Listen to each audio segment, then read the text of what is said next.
Oh, what's up, guys? I have been reading on a few internet forums, Facebook forums, and I've actually had a few people ask me questions over the last few weeks. Now that it's getting deer and elk hunting season, the rifle season has started for some of you, is about to start for some of you, and the killer question is, will a 6.5 Creedmoor be enough? Is it a hunting round? Will it kill an elk? Will it kill a deer? So let's answer some of those questions.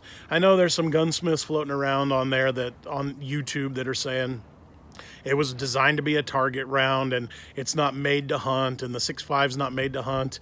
I'll just tell you right now, that's nonsense. Yes, it was designed to be a target round, but the 6.5 caliber has been killing animals for longer than most of us have been born, even elephants overseas, right? So the 6.5 bullet is an exceptional bullet. Just the design of it is exceptional. What they've done, though, is they've made it more ballistic coefficient over the years. So, 20 years ago, that it really wasn't that great of a bullet design. You had to shoot it fast to get it kind of flat, and it was okay on deer. But they've changed the ballistic coefficients on them. They've made them longer, they've made them heavier, and so they fly better. And so basically what they did was they allowed you to step down a caliber, right? You can take a 270 now, and a 270 with a 150 grain bullet with a 143 grain bullet on the 6.5, and they're almost identical. And so let me tell you how I figure. And hunting is what we do. It's what my family does. I work to be able to hunt. This time of the year, my life comes up, and it just opens up. And this is what I look forward to all year, is hunting season. And so I've shot countless elk, deer, antelope, and so has people in my family. They shot them with guns for loads that I've built. They've shot them with my guns. They've shot them with guns that I've helped them build. And so here's how I figure it, okay? I build a custom load for my gun, and you don't have to. You can get factory ammo, so you can go down and buy Nosler ammo or Hornady ammo. And I go to the best ballistics app you can find, JB Ballistics. I personally use Hornady 4DOF right now, or you can use JBM or the Applied Ballistics. You could use any of those. And so what I do is I put all of my information in there. I get it on a chronograph. I put all my information in there, and I take my time to put all the details in the ballistic calculator. And after I do that, what I do is I find out where my bullet is going 1,400 feet per second, and I know that it will open to 1,400 feet per second, and anything lower than that, the chances are it's not going to open. So based off feet per second alone, I wouldn't shoot at an animal further than what that gun is doing 1,400 feet per second at, okay? And then this next thing I do that has worked very well for me, I know this is a great debate, but this has worked for me for a long time, okay? What I do is I take, over 50 big game animals. So what I do is if I'm going elk hunting, I find where the bullet is going that has 1,000 foot-pounds of energy. And for deer hunting, 400 foot-pounds of energy. And I've never lost one based off those numbers, okay? So if my gun is going 1,400 feet per second and 1,000 foot-pounds of energy, that's my limit on elk. If it's going 1,400 feet per second and 400 pounds of energy, that's my limit on deer, okay? So that's how I figure it. Figure your caliber, your bullet that you're going to choose, how fast your bullet is going. And actually, no, don't guess. Go out and put it on a chronograph. Find out exactly how fast that bullet's going. Get all of the measurements from your bullet and know exactly what it's doing. Put it all into the ballistic calculator. See, this is where technology has changed for us that our fathers didn't have, is exceptional scopes, exceptional bullets, exceptional powder, but truly exceptional software, okay? Software makes all of the difference in the world. It will tell you what your gun is capable of. So, back in their day, a 300-yard shot was pushing the limits. A 500 was considered almost unethical. Well, now 600 is like a chip shot. And 1,000, you might be saying, maybe I shouldn't shoot at this or not, depending on my skill level. For me, 1,200 is probably, pushing where I would go, depending on the caliber, okay?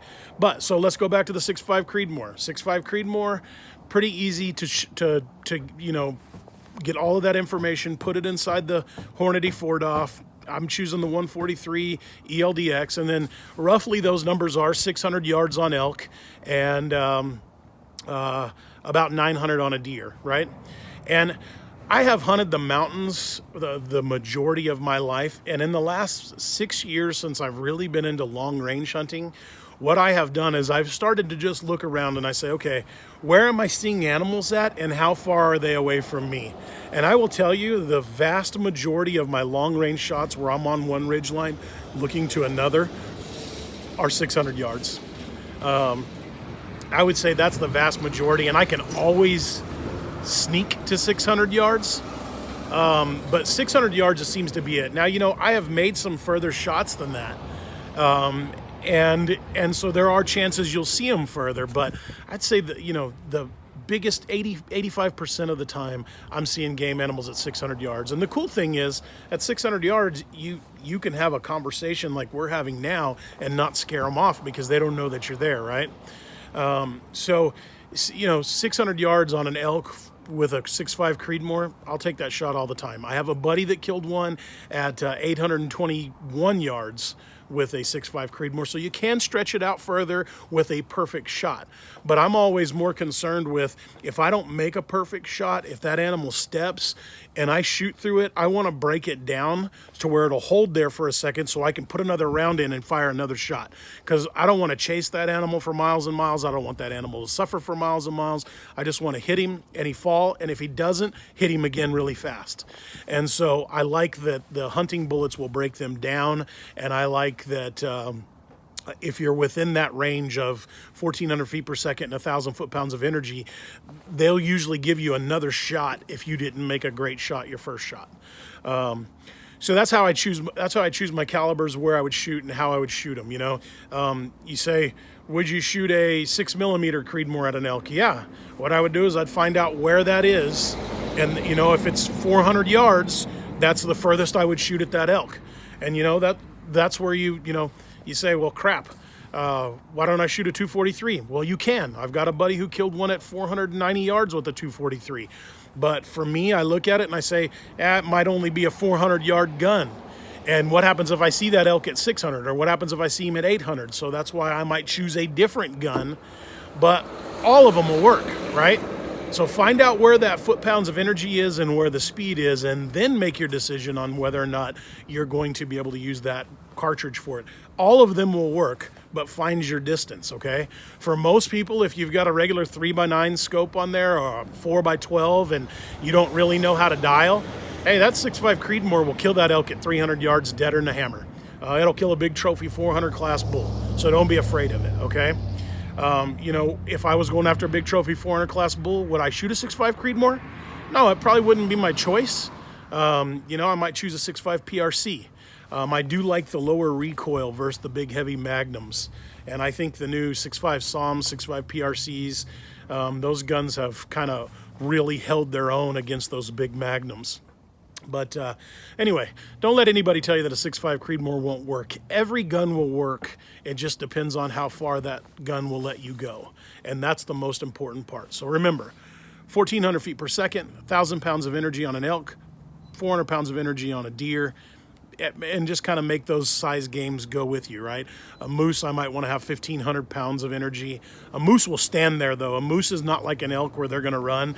A moose is going to say, what did you just do to me? And I'm mad at you for doing it to me. But anyway, guys, that's how I do it. It's worked for me for a lot of years. I realize that there's probably going to be 100 comments that have different, I don't care. It doesn't matter to me. This is what works for me. I've got the animals on the wall to show it. Anyway, guys, have fun, ponder on it.